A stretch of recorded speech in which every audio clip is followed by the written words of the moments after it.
All right, we're still at it Yes. with Hlogi, the attorney here, giving us a little bit of nitty-gritties when it comes to the marriages and the legalities around it. This is now the question that I have. Maybe just to sum up the conversation that we've been having. You find a situation where, now I want to talk about domestic violence.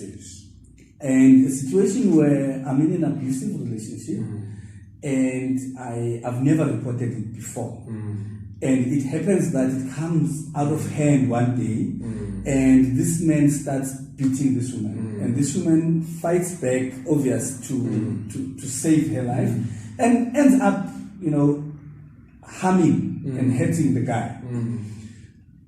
Can that count, even though there's never been any background to this?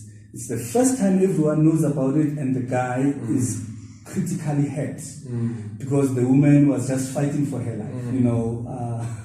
I can't even imagine or give people ideas of what people can do. Yes, of course. I don't want to mention, but let's say a person is critically hurt. Yes. And or it could not even be through the physical fighting then. This guy beats this woman and in his sleep the woman decides to fight back because she couldn't fight, physically they are not compatible. Can this now woman or this spouse, not woman, because these days now the woman beat. So can this spouse now who has hurt the partner, can they plead self-defense? Yeah, so self-defense is tricky. Okay. I think a lot of people misunderstand what self-defense. Okay. The element of self-defense is.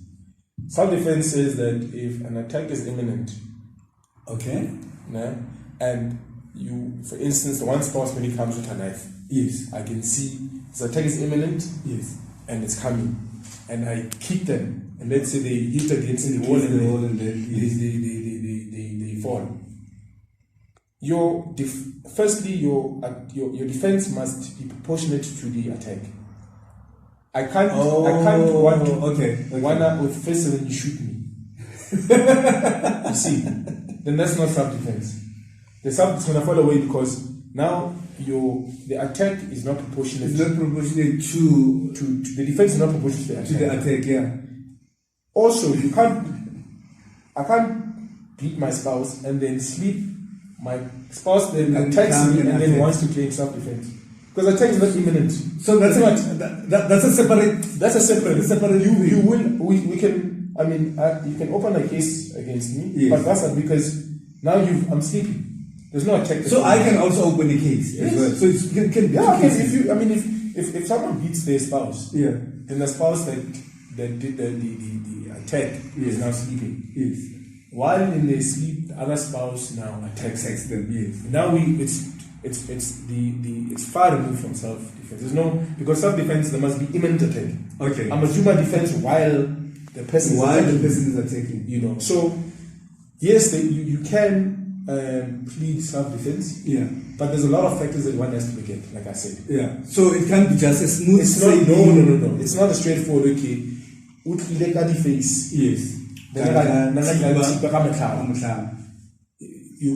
Self-defense is going to be very difficult to do because we're going to say, but okay, the proportion, the risk proportion of fist versus knife, yes, it doesn't quite balance. Yes.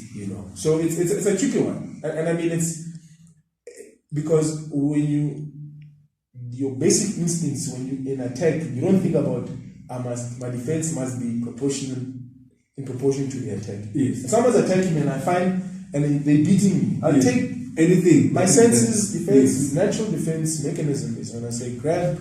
Yeah, you can't be calculating. And I can't say okay, glass. No, you can't. You can't. So it's a tricky one. Yeah, it's a tricky one. But my advice will always be, if your spouse abuses you, yes, and let's just say you don't fight back, yes, don't wait for this revenge thing for them to hold you sleep. Go open up a case. Oh, okay. Yes. Don't wait. Don't wait until it gets worse. No, or when you're plotting for Yes. your spouse to go to sleep, or you attack them while they're not aware. Yeah.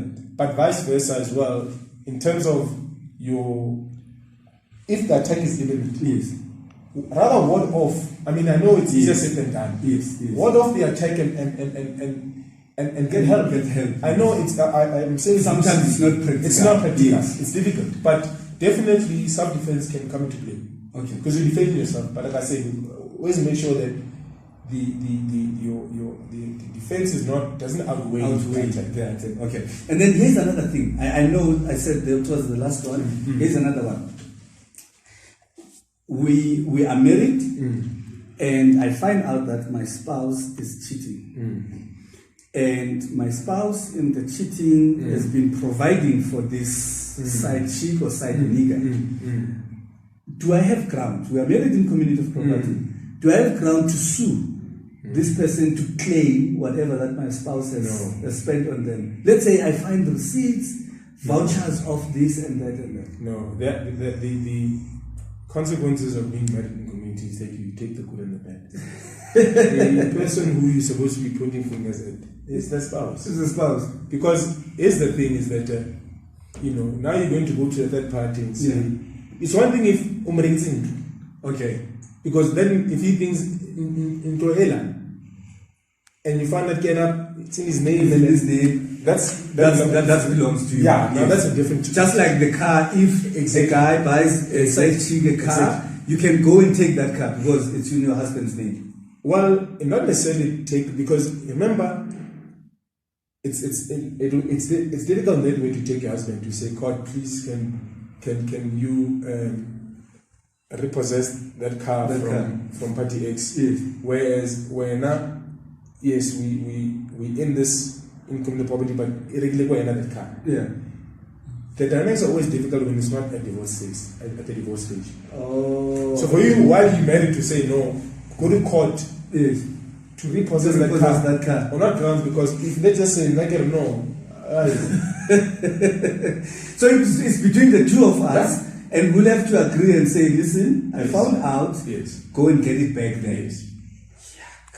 I think we need more time to get on this, because there are a lot of misconceptions. That is why we get now people even fighting, arguing, because people don't understand these things, and we just take it.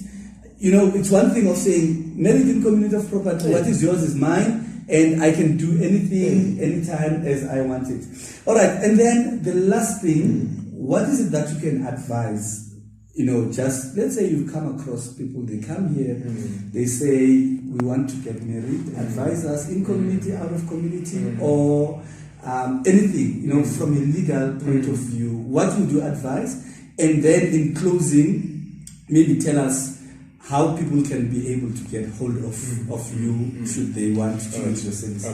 Okay, so my advice is simple. You want to get married. Yeah. I encourage ANCs. Okay. And the only reason I encourage ANCs is that we live in a time where people are entrepreneurial by nature. Yes. And also, not even just that, the finances collapse marriages. Yeah. Especially when you marry in community, like I said, if one is tainted, the ship it's spoiled. So it's easier to and also you don't enter into the ANC with the notion of, okay, I'm trying to protect my things. You're protecting the ship. The mothership is being protected. That also benefits the other. Exactly. Anyway. Exactly. So people mustn't go into the whole ANC as because if you can't share things, why you? Because medicine is about sharing. Yes. Or they sharing love, sharing assets, sharing. So this thing of completely drawing a line. Of saying what I buy is mine, what you buy is yours, can also become very dangerous. Yes. The ANC without accrual, I personally, and then it's as good as because it's that really becomes when I buy the furniture. It's mine. It's inventory. Inventory. This is what I'm buying. it becomes, and because all divorce it's ugly. Yeah. You know. So, but to your question is that income property is becoming outdated in the sense of the risks involved. Okay. Okay. ANCs are the ANC with accrual. To me, it's what I all right. to clients. Wow. And how do people get hold of you? Okay.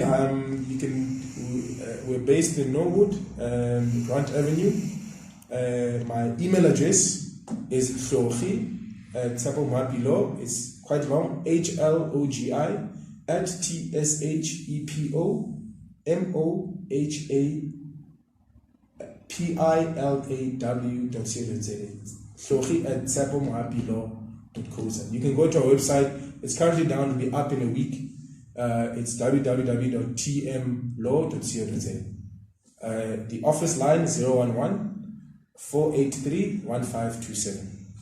And that's where you can get hold of me, and I can assist with any of your family law matters. Thank you so much.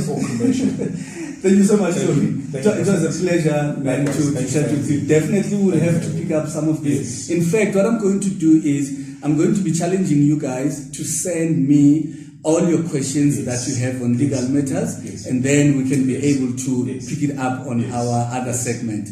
That's me, Pastor X, and make sure that you click at the bottom here, the subscribe button, and you can also follow me on Facebook, Instagram, and should you need to buy any of our books, and I'm tempted to even collaborate with Hlogi on some of these things, and put together something that can be a manual to help you guys. But we'll update you on those things. Thank you so much for watching, and God bless you.